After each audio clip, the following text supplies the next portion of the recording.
So I did this poem one time before at a different place. I'm still working on it. It's called Clear Smoke. I'm sure none of y'all have ever did medicinal, but every chain, marijuana, kush, weed, yeah. Man, scratch my head for that one. Yeah, this is an old poem. This isn't recent, but I kind of wrote this while I was practicing. Talk loud in that microphone. Let them know about that kush. All right, so this is called Clear Smoke. So I'd be lying if I said wrapping my frustrations tight, inhaling my sorrows and pushing deep thoughts fogged as smoke solution never felt good, but I'd be lying and denying lung-filled truth. See, we sat in relay circles, finding revelations and puff passing the time. Hands on refined blunts in search of that clear mind. But come to find at the clearing of every puff, rested those emotions, stuff piled high, and we didn't have to close an eye to envision the piles of pain. Our hearts ached and screamed. It wouldn't have to be an earshot to hear, but maybe close enough to see the bloodshot eyes batting choked tears and steadily coughing tear ducts. We dragged, resembling trucks, as thoughts form on the black tops of our minds and traveling, tugging, lugging us around the corners of darkness. And yes, most minds in this state are filled with darkness, not yet enlightened until they're tapping their feet to a dope beat, blasting through headphones, choked to a point of no return.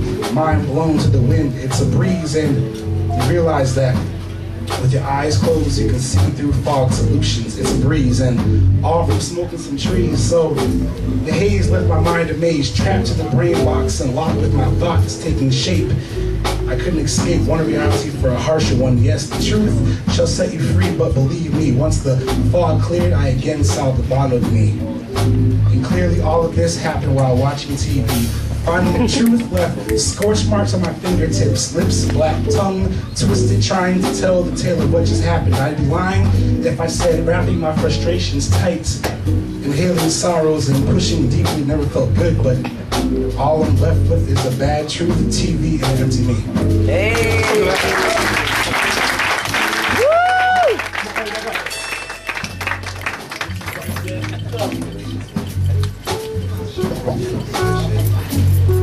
Let's give it up for Kush Man, ladies and gentlemen.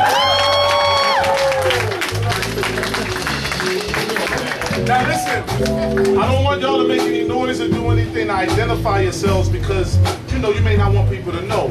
But give me eye contact if you ever smoked before, you ever got high. Let's see. Some of y'all trying hard. I know. This nigga got his light in there. Some of your eyes, motherfucker, right there. Like, yo, son, you listen to poetry while you high, son? Yo, I'm a poet now. Yo, you know what's funny? And people don't believe me when I tell them this, right? But I got high one time in my whole life. And that time was about 8 months ago. And I'm 26, I don't know where the fuck I've been, right? And so anyway, I never been against it, I always wanted to do it, but I just never did, right? And all my brothers and shit like, you a geek. So anyway, one day I'm in Houston and I'm with my boys and we walk in this nighttime and I feel comfortable. And I'm like, let me try this shit out, everybody do it, how good can it be? I feel like I'm high off life. I'm always happy. You see me? I'm always happy. How much could this do for me? So I take the fucking blunt and I start toting. And let me tell you, if you have not smoked weed, what the fuck are you saying? Now, I don't endorse it, right? I don't endorse it, but all I'm saying is it was the best experience I ever had in my life, including losing my virginity. It was the best experience I had in my life, and I hope it's not 26 years before it happens the second time. All right. That's just my story. If any cops listening, I made it up. Ha! Cops think they're gonna lock me up. Probably the same one that go by from my undercover later tonight. I don't know shit. Trust me. But if you like that poem, say yeah. Yeah! Good. The next poem I'm about to bring up, this is some real shit. If you was here last week, you would understand that there's a certain type of poetry. It gets real serious. It's called slam poetry. And what happens is that these poets fine-tune their shit so much that they compete and they almost battle. And the way the battle works is someone does a poem and then another person does a poem, and we'll pick 5 judges to judge it on a scale from 1 to 10, Olympic style shit. Like 0.0 means don't do that ever again. ever again. 10.0 means if you single, I'm single. You know what I'm saying? You can say poetry to me later tonight. Just in my ear. Right? So you got those ranges.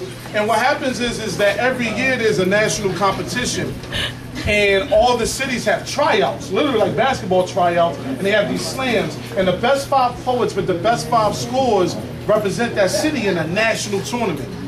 This year, there are 69 cities competing in this national tournament, and it just so happens to be here in Boston this year, which is nuts. And these motherfuckers are some of the strongest poets on earth. I just so happen to have a couple of friends from the Houston National Poetry Team here with us tonight. So first, let's give us a hand.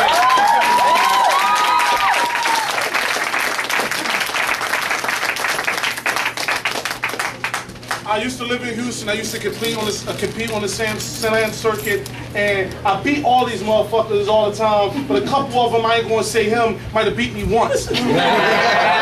maybe once. But it was very similar. I let them because I was like that, bro. You know, it's just like Madden. It won't hurt. Hey, don't talk about Madden. Don't talk about Madden. Don't talk about Madden. You know, everybody else can. You don't. But anyway, we have 2 members from the Houston national team here. They perfected their craft. They're here representing Houston, and I need y'all to give them a warm round of applause because they are featured tonight. I need y'all to really get high.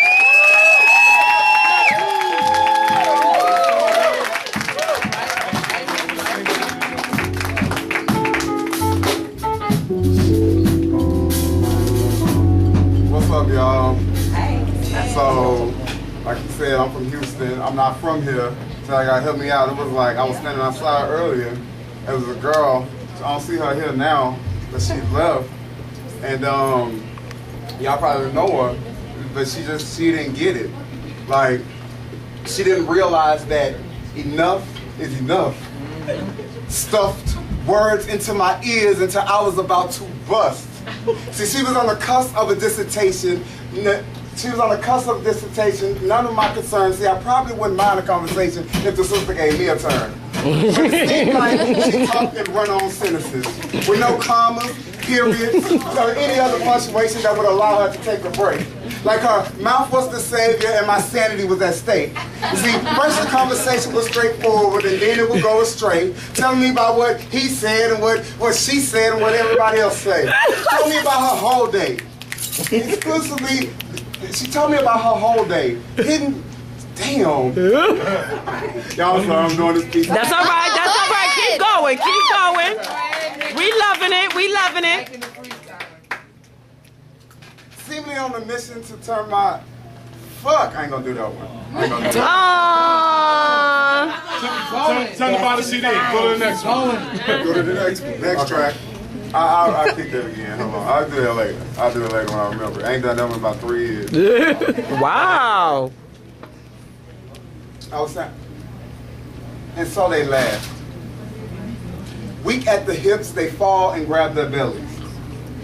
Slap their knees, bitter faces equipped. Traces of deception leap from their lips as they verbally destroy their roots, their culture, their heritage. Your mama's so black, she went to night school and was marked absent, and your mama is so black, she had to get her tattoo done in chalk.